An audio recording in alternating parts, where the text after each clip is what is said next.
ku bbanja eribanjibwa Uganda eriri mu busa 8 ng'omwezi guno egunaggweerako Uganda ejja kuba ebanjibwa busa 88 n'okweyongerayo.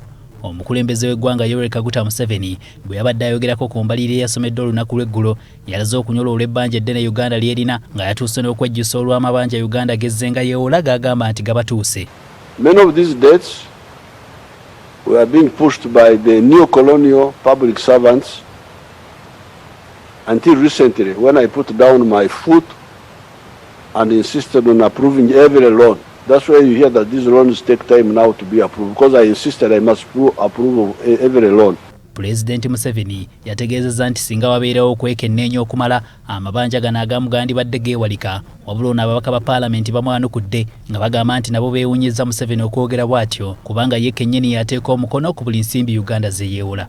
Ekirowoozo kye yaleese kirungi nti tusasule ebbanja naye tetuddamu kwewola, naye alekerawo okugamba bannayuganda nti loans nyingi abadde tazimanyi azimanyi era y'omu ku bakozesa ssente ezo. Naye mwami Museveni bw'avaayo ne kabinenti ye ey'aba minisita 82 ne bagamba nti nno amabanja gano babadde tebagamanyi. Pulezidenti yali badde agamba ssente ddala kituufu gavumenti ye ze yeewola zikola omulimu gwe guteekeddwa okukola. Ekyo kyali badde ekibuuzo. Museveni era ategeezezza nti Uganda esobolera ddala okweyimirizaawo awatali kwewola yadde omuno gw'ennusu nga kino ababaka bagamba tekisobokera ddala kubanga Uganda ekyali mu mawanga agakyakula nga bingi ebikyetaagisa ensimbi ate ezitaliiwo kosa neeza abakungu ba gavumenti ate ze beezibika ne bafiiriza bannansi. Because all this money was not worth borrowing. If you audit it, it was not borrowed for a good purpose. Yes, and I'm glad the minister talked about that, or not to borrow at all.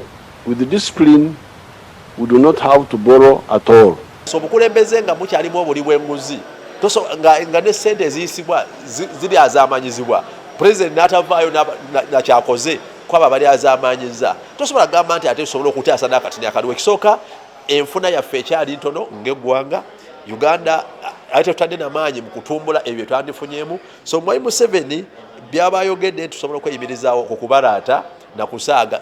Dr. Bedi Wanika ng'ono mubaka akiikirira Kimanya Kabonera mu kibuga Masaka ng'atula ne ku kakiiko ka paalamenti akalondoola ebyensimbi agamba bo ng'ababaka bakoze ogwabwe omulina okugoba okusaba kwa gavumenti kwezzengeereeta ng'eyagala okwewola ensimbi ezimu nga ye agamba gavumenti kyerina okukola kwe kukomya okumala gasaasaanya nsimbi mu bintu ebitalina makulu. Ssente nyingi zigenda mu byakwejalabya, tuteeka ssente mu bintu ebitazaala ssente. Ekyo kikulu nnyo okukitunuulira bwe tugenda okusomoka amabanja. Ekirala tukendeeza amabanja agava mu bifo nga amabanja ago tugenda gasasulira amagoba mangi. Ennaku zino kumpi twewola kuba manerenda. Kakadi ekyo kigenda kutuleetera obuzibu. Okusinziira ku mbalirira eyasomedde olunaku lw'eggulo mu mwaka gw'ebyensimbi 2023-2024 ogujja gavumenti amaanyi egatadde mu kuyamba bannansi okwongeza ku nnyingiza yaabwe kono okukendeeza ku kwewola okusukkiridde kyokka ng'emitendera egyateereddwawo okutuukiriza kino gireesewo ebibuuzo bingi eri abo abalondoola ebyenfuna. Hasif Sekiwunga, BBS Terefayina. Weebale nnyo Hasif Sekiwunga bwe tweyongerayo